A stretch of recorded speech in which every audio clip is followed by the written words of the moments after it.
Lepo pozdravljeni vsi skupaj. Lepo vas je tudi videti v takšnem številu. Že kar nekaj časa v tej sobi nismo bili tako, bom rekel, v veliki sestavi, kar se tiče medijev.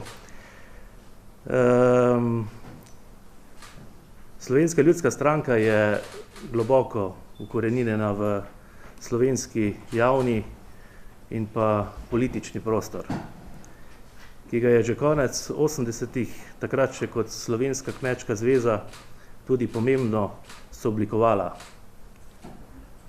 Prav SLS je začela premike, ki so vodili do politične pluralnosti ter samostojnosti in neodvisnosti naše države. Vendar pa žal preteklih 20 let Slovenska ljudska stranka ni samostojno kandidirala za najvišjo funkcijo v državi, za predsednika republike. Osebno menim, da se to danes v Sloveniji tudi pozna. Države pestijo velike in majhne težave. Mnoge od njih ljudem grenijo vsakodnevno življenje, otežujejo delo in celo ogrožajo zdravje. Zdravstvo še vedno čaka prave rešitve.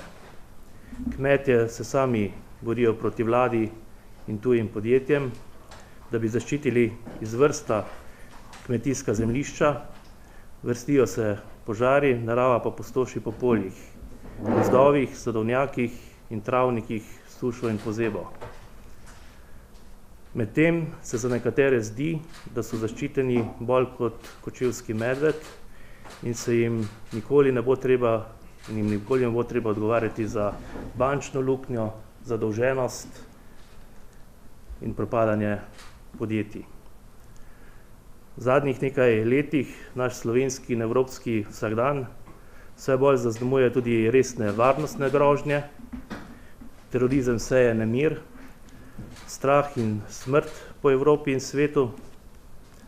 Vlado smo že takrat, ko je bil tak razvoj dogodkov le eden od možnih scenarijev, spraševali, ali je pripravljena, da zaščiti prebivalstvo, in opozarjali, da mora Slovenija kot branik zunanjih meja Evropske unije posvetiti še posebno pozornost zaščiti naših meja. Od predsednika države, vrhovnega poveljnika vojske, v tem času ni bilo slišati, da bi se pri vladi zavzel za ureditev razmer in delovnih pogojev vseh tistih ljudi, ki jim poveljuje, vseh tistih, ki nas dobesedno varujejo. Vprašamo se lahko, kam gre ta država, kam gremo kot narod in kaj lahko kot narod storimo, da se stvari začnejo obračati na bolje. Eden od načinov, na katerega lahko vsak polnoletni državljan pomaga premakniti to kolesje v tek, vsekakor predstavljajo predsedniške volitve. Nekateri, še premalo jih je, odidejo na volišča in oddajo svoj glas za kandidata ali kandidatko, ki jih najbolj prepriča. Drugi, kot je Suzana, se odločijo na svoja ramena sprejeti še večjo odgovornost in kandidirajo. V Slovenski ljudski stranki smo se odločili za kandidatko, ki pooseblja prenovo stranke in predstavlja svež poganjek na starih koreninah. Suzana Lara Kraus predstavlja sodobno širino, prav tako pa zmernost in tradicionalne vrednote SLS-a. Kot predsednica bo znala v ključnih trenutkih izkazati razumevanje in pokazati smer narodu, znala bo biti moralni kompas, ki ga danes pogrešamo. Veselje in ponos mi je, da vam lahko danes predstavim kandidatko Slovenske ljudske stranke za predsednico Republike Slovenije, Suzano Laro Kraus. Verjamem, da bo Suzana širino svojega razumevanja, odločnostjo in prizemljenostjo tista kandidatka, ki bo najbolj prepričala volivce. Čas je, da Slovenija dobi svojo prvo predsednico. Suzana, izvoli. Hvala. Lepo pozdravljeni tudi v mojem imenu. Jaz sem Suzana Lara Kraus, sem žena in mati, samostojna podjetnica, profesorica slovenščine in ruščine po poklicu, sicer se pa ukvarjam s prevajanjem in z drugimi oblikami učenja. V Slovenski ljudski stranki sem že 7 let. Verjamem, da se to marsikomu zdi zelo kratek čas. Zame je to petina življenja. V stranko sem vstopila na pobudo mojega očeta in sicer v predvolilnem času, ko je lokalni odbor potreboval pomoč pri pripravah na volitve. Od tajnice lokalnega občinskega odbora do vodje volilnega štaba in tudi, ko sem se preselila, sem to delo nadaljevala z veseljem in zagnanostjo. Sem kandidatka za predsednico države, ki se je pripravljena boriti proti korupciji, proti kvarnim posledicam preteklih režimov, ker verjamem, da se moramo iz preteklosti učiti in hkrati ne smemo dovoliti, da nas ta hromi. Svojo kandidaturo želim pokazati Sloveniji, da razumem matere, razumem podjetnike, razumem kmete, razumem obrtnike in delavce in aktivne iskalce zaposlitve. Razumem vse tiste, ki dnevno upajo na zaposlitev in tiste, ki že delajo in dnevno upajo, da bo njihovo delo končno le cenjeno, pa se to še vedno ne zgodi. Razumem tudi stisko enostarševskih družin, vseh tistih, ki se dnevno borijo z etiketami, ki jim okolica pripisuje. Razumem stisko staršev in razumem starejše, ki so pozabljeni in zapuščeni. Razumem stisko vseh tistih, za katere se zdi, da jih je sistem tako ali drugače izkoristil, zapustil, prevaral, prežvečil in izpljunil. Tiste, ki se vsak dan borijo za preživetje lastno in svojih otrok. In tega ne rečem zato, ker se to lepo sliši. To lahko rečem zato, ker s tem živim in vsakodnevno to dejansko čutim. Jaz verjamem, da politiki, ki so naseljeni v babilonskem stolpu politike že 20 in več let, imajo več izkušenj. Mislim, da vedo, kako ljudje živijo, že dolgo pa tega ne čutijo, ker jim tega čutiti ni bilo potrebno. Kot mati in samostojna podjetnica, jaz ta vsakdanji boj zelo dobro poznam. In zato sem se pripravljena boriti za boljše življenje ljudi. Ta cilj in to razumevanje bom kot predsednica v ključnih trenutkih ponudila kot kaži pot tej naši ljubi, lepi državi, za katero se včasih zdi, da tava v temi in zaman čaka luč svetilnika v daljavi. Verjamem, da ima Slovenija še veliko neizkoriščenega potenciala, iz katerega lahko, če začnemo ravnati kot dobri gospodarji, naredimo največ. In verjamem, da je čas za žensko, ki zna delati s svojimi rokami in ima srce še vedno na pravem mestu. Slovenija seveda mora iti naprej s časom, mora se razvijati, da bomo ne glede na to majhnost konkurenčni večjim državam. Pri tem moramo upoštevati dobre sosedske odnose in moramo razvijati diplomatske odnose znotraj Evropske unije in širše, ker smo svojim otrokom dolžni mir. Nikakor pa ne smemo pozabiti, kdo smo in od kod prihajamo. Ne smemo pozabiti na lepo slovensko besedo, na kruh pa luk, ne smemo zanemarjati svoje kulture in tradicije in ne smemo zanikati ali brez premisleka prodajati tega, kar je naše. Potrebno je urediti mnoge družbene podsisteme, začenši z zdravstvom, vzpostaviti povezavo med izobraževalnim sistemom in gospodarstvom. V tem trenutku imamo veliko deficitarnih poklicev in na drugi strani imamo veliko množico visoko izobraženega kadra, ki je žal nezaposljiva na domačem trgu, kar povzroča beg možganov. Omogočiti moramo okolje, v katerem podjetja lahko vlagajo v razvoj, ne pa se vsakodnevno borijo samo s tem, ali bodo sposobna plačati dajatve. Uravnotežiti moramo socialni sistem. Poskrbeti moramo za starejše, kajti popolnoma narobe je, da so ljudje, ki so delali in garali vse življenje, sedaj spopadajo s tem, kolikokrat na mesec lahko, če sploh jedo meso. Urediti je treba nujno v tej državi enkrat za vselej status gasilca. In ne nazadnje, poskrbeti moramo za slovensko kmetijstvo, ki ohranja krajino in zagotavlja samooskrbo. Zavedam se, da nešteto področij, vsa ta področja in odločitve o njih spadajo v parlament in vlado. Vendar verjamem, da mora biti predsednik države moralni kompas državljanom. Zato se mora najprej sam zavedati težav, s katerimi se njegov narod spopada. Njegova naloga je, da odpira in spodbuja dialog o ključnih težavah, s katerimi se spopadajo ljudje, s katerimi se spopada država, v kateri živimo. Čutiti mora in delati srcem in voljo in zagnanostjo in drznostjo. Brez preračunljivosti. Delati mora enako za vse, kot je določeno v Ustavi Republike Slovenije. Da pa to dosežeš, se moraš najprej zavedati, da imamo dve ušesi in samo ena usta. Da je treba najprej poslušati, tudi slišati, razumeti in se šele potem odločati.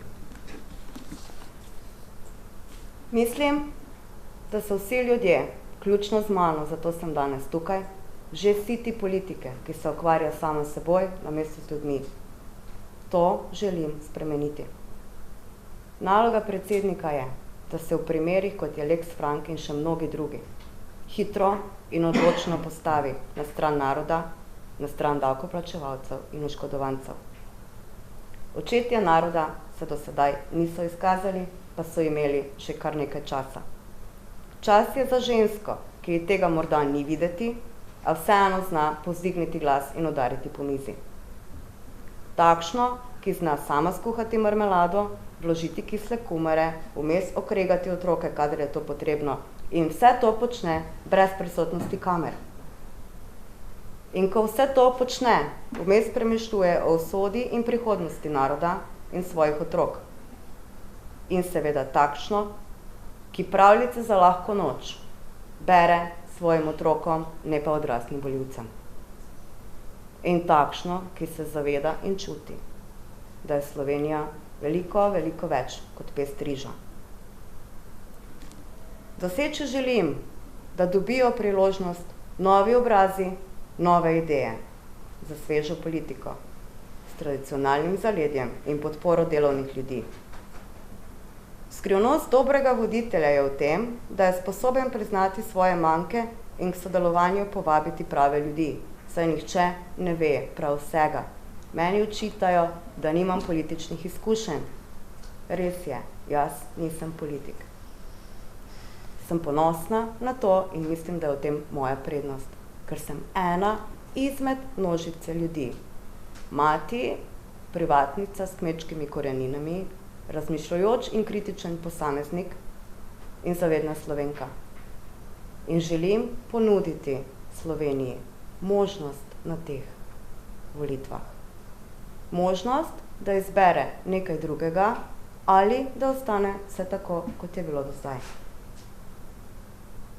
Skrivnost dobrega voditelja je tudi v tem, da zna povezovati in sodelovati, je mediator, ko je to potrebno, in odločno zagovarja svoje stališča, ko situacija to zahteva. Ena sama mravljica ne zgradi velikega mravljišča, ki bo sposobno vsem vremenskim razmeram. Zato bom kot predsednica vse svoje sokandidate in vse druge, ki želijo sodelovati in izraziti svoje mnenje, povabila k sodelovanju, da predlagajo in pomagajo. To si lahko privoščim z vso iskrenostjo. Prav zaradi tega, ker v moji zgodovini ni politične preteklosti in v moji zgodovini ni roke, ki roko umije. In v ponos mi bo voditi naš narod. Hvala lepa, Suzana. Zdaj smo tudi na voljo za morebitna vprašanja, tako da izvolite. Še naprej ni bilo upozorjeno. Če lahko partek čisto formalno zadev Tomaž Celestin na Radio Slovenija. Zbirali boste podpise, vam 3000 podpisov, ste jih že začeli zbirati, kako zadevila. Kako se boste lotili kampanje, tudi glede na to, da vsaj aktualni predsednik, bom rekel, letvico zelo visoko postavlja, tudi za opaznost. S čim, kako nagovarjati volivce ob seveda tem, kar je po vaše izhodišče? Hvala lepa. Ob vseh formalnih pogojih v zvezi z vložitvijo oziroma pripravo kandidatur smo vse korake do zdaj izpeljali, razen tega, kar ste ga omenili, se pravi zbrani podpisi. Mi bomo v zelo kratkem času imeli dovolj podpisov, podpisi se že zbirajo v okviru stranke, ki veste, da je terensko dobro organizirana. Pričakujemo, da bomo to naredili v zelo kratkem času. Tudi konec koncev to ne bi smeli predstavljati dobenega problema, glede na to, da ima stranka vsaj nekajkrat toliko članov. Kar se tiče, se pravi, izpolnimo še ta pogoj podpisov, vložimo kandidaturo. Zdaj jaz verjamem, da je Suzana odlična kandidatka, tudi verjamem v njen uspeh. Cela kampanja bo pa seveda tekla v skladu z pravili, ki v tej državi v zvezi s tem veljajo. Mi, bom rekel, obvladamo tudi tam moderne pristope.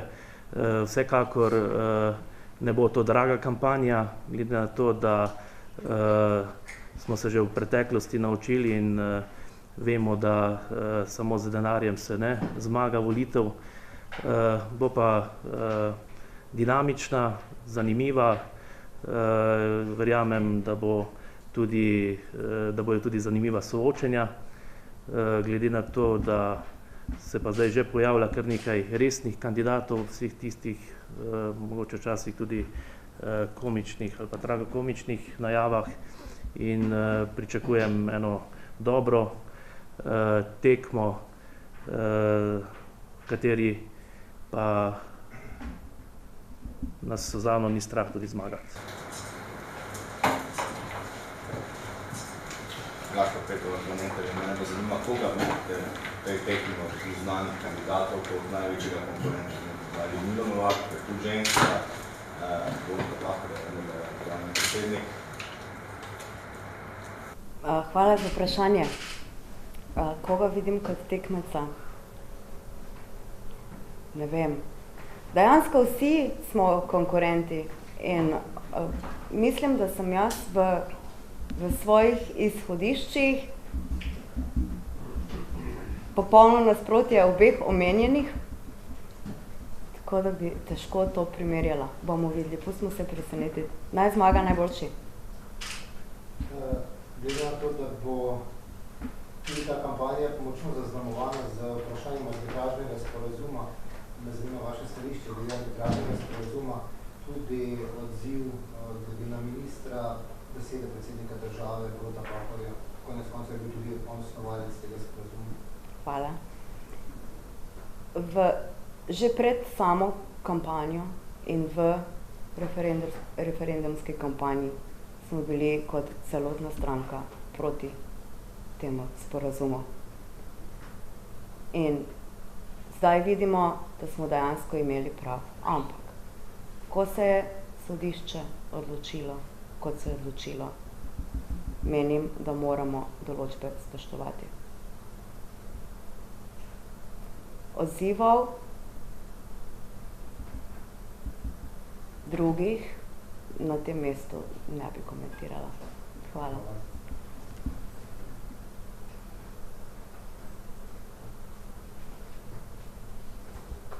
Še kakšno vprašanje morda? Če ni, se vam iskreno zahvaljujem za udeležbo. Suzana, tebi hvala lepa za predstavitev in vsem skupaj še seveda prijeten dan, če pa še kakšna individualna izjava ali pa kak fotoshooting smo pa tudi tukaj na voljo. Ne? Hvala lepa.